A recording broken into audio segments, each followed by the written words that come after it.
Joyeuse Pâques, frères et sœurs, il est vivant, il est ressuscité, il vit parmi nous. Ressuscité, le peuple chantait son nom, exultait terre entière, il est ressuscité. En ce dimanche de Pâques, nous méditons l'Évangile selon Saint Jean au chapitre 20. Le premier jour de la semaine, Marie-Madeleine se rend au tombeau de grand matin. C'était encore les ténèbres. Elle s'aperçoit que la pierre a été enlevée du tombeau. Elle court donc trouver Simon-Pierre et l'autre disciple, celui que Jésus aimait. Et elle leur dit, « On a enlevé le Seigneur de son tombeau et nous ne savons pas où on l'a déposé. » Pierre partit donc avec l'autre disciple pour se rendre au tombeau. Ils couraient tous les deux ensemble. Mais l'autre disciple courut plus vite que Pierre et arriva le premier au tombeau. En se penchant, il s'aperçoit que les linges sont posés à plat. Cependant, il n'entre pas. Simon-Pierre, qui le suivait, arrive à son tour. Il entre dans le tombeau, il aperçoit les linges posés à plat, ainsi que le suaire qui avait entouré la tête de Jésus, non pas posé avec les linges, mais roulé à part à sa place. C'est alors qu'entra l'autre disciple, lui qui était arrivé le premier au tombeau. Il vit et il crut. Jusque-là, en effet, les disciples n'avaient pas compris que selon l'Écriture, il fallait que Jésus ressuscite d'entre les morts. Acclamons la parole de Dieu.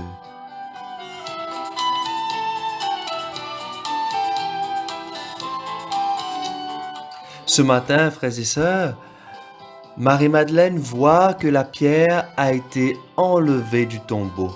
Oui, cette pierre sans doute énorme et incroyablement lourde, qui avait nécessité des dizaines de bras musclés pour la placer de sorte à éviter qu'on vienne enlever le corps de Jésus. Précaution prise sans doute par les chefs des prêtres et des Romains, sans compter les gardes autour du tombeau. Cette pierre a été roulée, a été enlevée. La pierre de nos désespérances, la pierre de nos déceptions, la pierre de nos maladies, de nos violences, souvent plus intérieures qu'extérieures. Oui, cette pierre a été enlevée. La pierre de nos péchés a été roulée. Ceci pour laisser jaillir la vie. Même si Marie-Madeleine ne comprend pas tout, elle se met en route, elle court pour trouver les disciples. Elle annonce à Pierre et l'autre disciple que Jésus aimait et que la tradition nomme Jean que le tombeau est vide. Oui, frères et sœurs, le tombeau est vide. Et les deux se mirent à courir pour se rendre au tombeau. Sur la parole de cette femme, ils se mettent en route. Voilà un premier point de réflexion pour nous en ce jour de Pâques. Quelle a été la manière d'annoncer aux disciples que le tombeau était vide, qui leur a fait prendre la route en toute hâte? C'est là une manière pour nous de réfléchir sur l'annonce que nous faisons du ressuscité. Est-ce que notre manière de parler de Jésus suscite l'enthousiasme chez les autres, au point de les mettre en route? Annonçons-nous Jésus-Christ de telle sorte que les personnes qui nous écoutent aient envie de le connaître, de se mettre à sa recherche? Posons-nous cette question ce jour de Pâques. Ensuite, nous retrouvons Pierre et le disciple bien-aimé au tombeau, et l'évangéliste nous dit ce matin que le disciple vit et il crut. Mais qu'a-t-il vu, sinon rien? Oui, qu'a-t-il vu, frères et sœurs, sinon rien? Ce qu'il voit, c'est un tombeau vide. Et là se joue le passage à la foi. Ce ne sont plus ses yeux de chair qui voient, mais bien les yeux de la foi. Le tombeau vide le rappelle la prophétie du Seigneur. Et il crut. Il crut que de la mort a jailli la vie.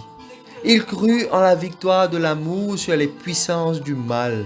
Il crut que plus jamais il ne sera seul, car le ressuscité vit éternellement. Frères et sœurs, le récit de la résurrection nous invite à porter un regard neuf sur la vie.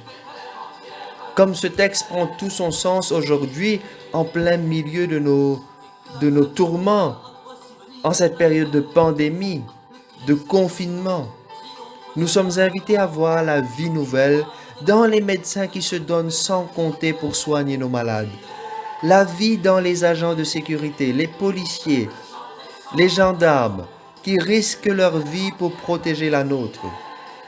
Regardons la vie dans les œuvres de solidarité, de charité, de toutes ces personnes de bonne volonté qui cherchent à venir en aide aux plus démunis.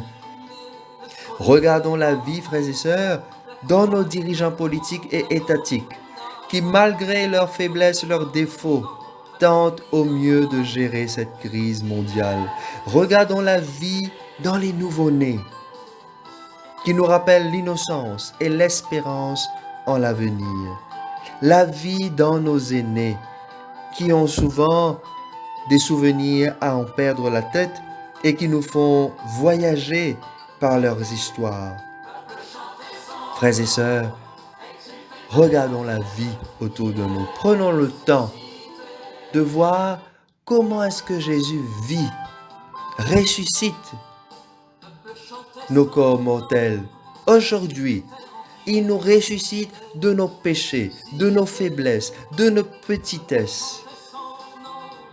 Alors, frères et sœurs, que le ressuscité nous ouvre les yeux sur la beauté et la splendeur de la vie. Car là où il y a la vie, là se trouve le Christ vivant éternellement. Amen.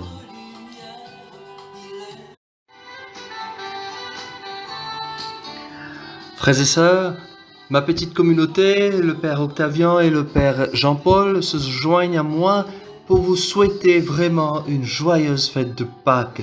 Vivons en enfants de lumière, vivons en ressuscité, que cette fête de Pâques vraiment éclaire notre cœur, met la joie dans notre cœur malgré les événements difficiles que nous avons à vivre, que nous vivons actuellement. Vivons en ressuscité et témoignons de cette joie autour de nous. Peuple, chantez son nom, il est ressuscité. Joyeuse Pâques à vous toutes et à vous tous, frères et sœurs. Il est ressuscité, peuple chantez son nom, exultez terre entière, il est ressuscité. Frère Patrick Polidor, Saint-Jean, Maurice. Dieu ce soir accueille